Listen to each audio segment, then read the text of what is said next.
अभी हाल ही में रिटायर हुए हैं और डॉक्टर साहब ने कई ऐसे पदों पर रहते हुए यूनिवर्सिटी को अपनी सेवाएं दी हैं। वैसे तो डॉक्टर साहब हॉर्टिकल्चर के एचओडी भी रह चुके हैं, मगर इनका जो विशेष रूप से कार्य है वो गुआवा जो कि अमरूद में है। और जैसा कि फार्मर डबलिंग पे आजकल चर्चाएं हर तरफ चल रही हैं, फार्मर डबलिंग पे डॉक्टर साहब का जो है बहुत ही विशेष रूप से जो है एक्सपीरियंस रहा है और फार्मर डबलिंग में बहुत सहयोग भी किसानों का डॉक्टर साहब ने किया है। तो आइए डॉक्टर साहब से बात करते हैं। डॉक्टर साहब आपका स्वागत है। हरप्रीत जी धन्यवाद। आप अपना फैमिली फार्मर्स के मंच से जो आप ये कार्य कर रहे हैं, कोरोना काल में लोगों की सेवा कर रहे हैं, भोजन करवा रहे हैं, जल पिलवा रहे हैं, बहुत सराहनीय काम कर रहे हैं। और आपने कोडाबाग क्षेत्र में भी जो है बहुत अच्छा जो है कार्य किया हुआ है। महिलाओं को आपने एकत्रित करके उनको जो है वहाँ पर उनके लिए जो है प्रोत्साहन करवा रहे हैं, ऑर्गेनिक खेती करवा रहे हैं। और आपने एक बहुत बड़े जो है वहाँ पर बिल्डिंग जो हालनुमा भी बनवाई है, जिसका कि विभिन्न कार्यों के लिए सदुपयोग होगा और वहाँ की महिलाओं का जो है जीवन सुधरेगा। तो ये आप बहुत सराहनीय कार्य कर रहे हैं। और इसी अपनी बात शुरू करने से पहले सबसे पहले मैं अपना फैमिली फार्मर्स को सबको धन्यवाद देता हूँ कि जो आप लोग इतना सराहनीय कार्य कर रहा हूँ। अब मैं अपनी बात कहता हूँ कि सबसे पहले तो मैं अपने अमरूद के बारे में ही बताना चाहता हूँ कि आजकल जैसे अब ये मई का महीना चल रहा है तो ज़्यादातर तराई में या और जगह पर जो है बरसात की फसल बहुत आ जाती है और सर्दियों की कम आती है। और बरसात की फसल लेने से जो है उसमें बीमारी ज़्यादा आती है, कीमत कम मिलती है बाजार में और उसका फसल का प्रबंधन बड़ा कठिन होता है बरसात में।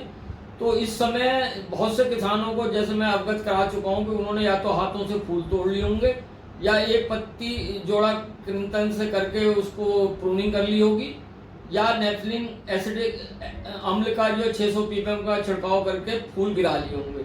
और अभी भी किसी किसान भाई ने अगर बरसात की फसल खत्म नहीं की है तो अगर इसी समय भी जो इस समय फूल लगे हुए हैं उनको अगर तोड़ के गिरा दें तो सारे जो है फूल जब खत्म हो जाएंगे तो नए फूल जून के आखिर या जुलाई में निकलेंगे जो सर्दियों में फसल लेंगे और इससे जो है किसानों को सर्दियों में फसल मिलेगी। दूसरी बात, अमरूद में अभी तक 6 से 7 मीटर की दूरी पर हम पौधे लगाते थे, अब 3 से 4 मीटर की दूरी पे भी सघन बागवानी कर सकते हैं, जिससे कि नर्सरी में 1 एकड़ में 3 से 4 गुना ज्यादातर पौधे लगते हैं।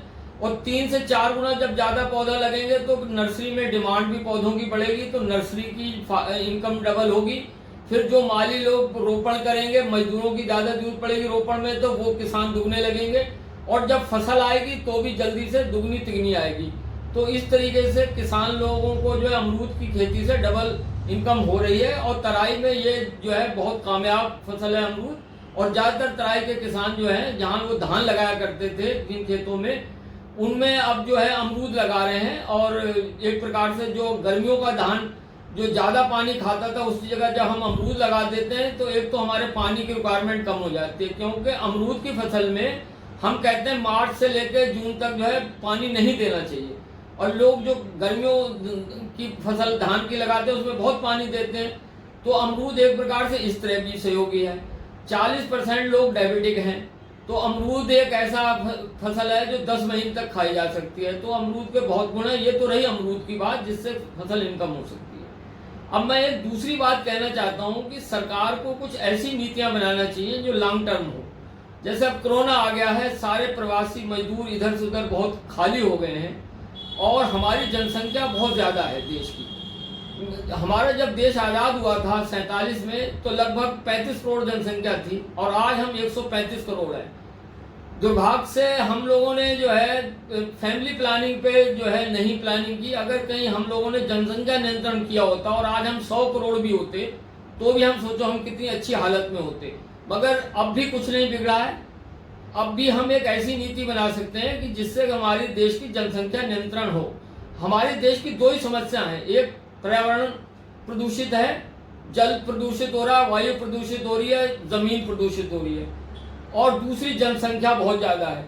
तो हमें एक जो है मैंने जो अपने मेरे दिमाग में आता है कि एक आइडिया है कि इस समय हमारा एक देश का थीम होनी चाहिए, नारा होना चाहिए कि समय की पुकार, बच्चे 1 या 2 वृक्ष हजार। मेरा कहने का है कि हर परिवार एक या दो बच्चा करे और उसको अपने जीवन काल में कम से कम 1000 पौधे रोपने चाहिए।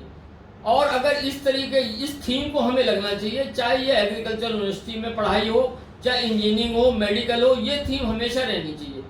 अब दूसरा एक मेरा जो है मैंने विचार दिया था और मेरा 7 दिसंबर 2019 में दैनिक जागरण में मेरा लेख भी निकला था। मैं ये कहता हूँ कि फैमिली प्लानिंग जो है युवाओं से होना चाहिए, जो है इसका प्रोत्साहन युवाओं में होना चाहिए। और उसका एक सबसे बढ़िया आइडिया ये है कि जो 18 साल के बच्चे हैं, चाहे वो पढ़ रहे हैं, चाहे वो मजदूर हैं, दुकानदार हैं, किसान के हैं, 18 साल से 25 साल के बीच बच्चों से अनुबंध भरवाया जाए कि हम 25 साल तक शादी नहीं करेंगे। और जो ये अनुबंध भरे युवा, उनको 1000 रुपये प्रतिमाह फैमिली प्लानिंग प्रोत्साहन या परिवार नियोजन प्रोत्साहन भत्ता देना चाहिए।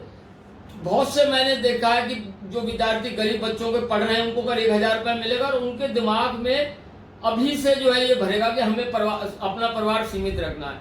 आप और 25 से 30 साल के बीच में जब वो शादी करें, तब दोनों से अनुबंध कराया जाए कि हम भविष्य में 2 बच्चों से ज्यादा कभी पैदा नहीं करेंगे। तो तब 25 से 30 के बीच में 1000 रुपये लड़का और 1000 रुपये उस लड़की, यानी 2000 रुपये उसके परिवार में आने लगेंगे। और 25 से 30 में अगर वो एक बच्चा करते हैं तो उसके लिए अलग से 1000 रुपये उसे मिलना चाहिए। उसी हिसाब से 3000 रुपये पर मंथ उनको मिलना चाहिए। 36,000 रुपये साल का एक मिनिमम जो है पैकेज उनके घर में जाना चाहिए परिवार नियोजन के हिसाब से। तो आपने ये भी ये पैसा सरकार कहाँ से जो है सिक्योर करके दे सकती है, इसके विषय में भी आपने कुछ सोचा है? देखिए हरप्रीत जी बहुत अच्छा काम किया। जब मैंने 7 दिसंबर 2019 में किया था तो मेरे से यही सवाल पूछा गया था कि ये पैसा आएगा कहाँ से। आज मैं कह रहा हूँ कि ये पैसा कहाँ से आ रहा है।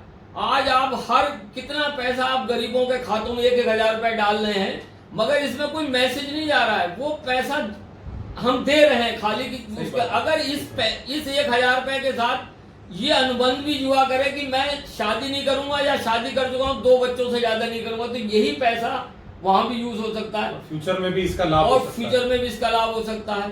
तो ये एक बहुत बड़ी थीम है और इसको हमें करना ही पड़ेगा। देखिए भविष्य अगर देश को, भारत को विश्व गुरु बनना है और युवाओं को भटकने नहीं देना है, तो युवाओं को तो हमारा जो है हमें जनसंख्या नियंत्रण तो करना पड़ेगा और अपने देश का पर्यावरण ठीक करना पड़ेगा। और अब तो लॉकडाउन की वजह से मजबूरी है कि हमने फैक्ट्रियां बंद हो गई हैं तो हम लोग जो पर्यावरण वैसे ठीक हो गया है। अदरवाइज जब ये सारे कारखाने चले, सब लोग चले, तो ज्यादा पेड़ जब होंगे धरती पे तभी जो है पर्यावरण शुद्ध रहेगा। और मेरे दिमाग में एक और आता है कि जो ये हाईवे बन चुके हैं या रेलवे ट्रैक हैं, तो मनरेगा के थ्रू जो अब प्रवासियों मजदूरों को गवर्नमेंट जो है जॉब देने जा रही है, तो उसमें एक वृक्षारोपण का भी कार्यक्रम होना चाहिए मनरेगा में। और जो भी चाहे वो विलेज की सड़क है, अगर सड़क कम चौड़ी है तो उसके लिए जमीन खरीदी जा सकती है, तो उन पे वृक्षारोपण करवाया जाए मनरेगा मजदूरों से, नहरों की सफाई करवाई जाए और जो ये पौधे रोप दिए जाएं।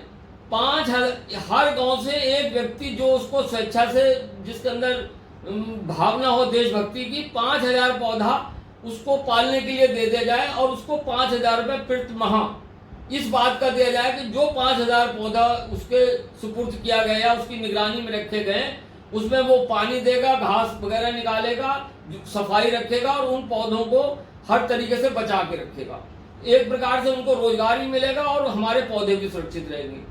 वृक्षारोपण के देश में बहुत प्रोग्राम चले हैं, वृक्षारोपण करोड़ों संख्या में हुआ भी है, मगर वो पौधे बाद में ठीक से रख रखाव के अभाव में मर जाते हैं। तो ये 5-5 हजार पौधे एक एक आदमी के जिम्मे लगाए जाए जो बेरोजगार हैं या जो, और उनको 5,000 रुपये प्रति माह दिया जाए। तो ये मेरी एक है और यह इससे हमारा देश जो है आगे बढ़ सकता है। बहुत बहुत धन्यवाद डॉक्टर साहब, आपके बहुत ही कीमती विचार हैं और हम आशा करते हैं कि सरकार इन विचारों पे सोचे, समझे और कुछ निर्णय ले। जैसा कि कहा, बच्चे 1 या 2 और वृक्ष 1000, ऐसे अगर हम हमारे 2 गिने तो परिवार में लोग हो गए 4 और वृक्ष हो गए 4,000। तो इसी आशा के साथ हम जो है इस इंटरव्यू का विराम लेते हैं। धन्यवाद। ठीक हो।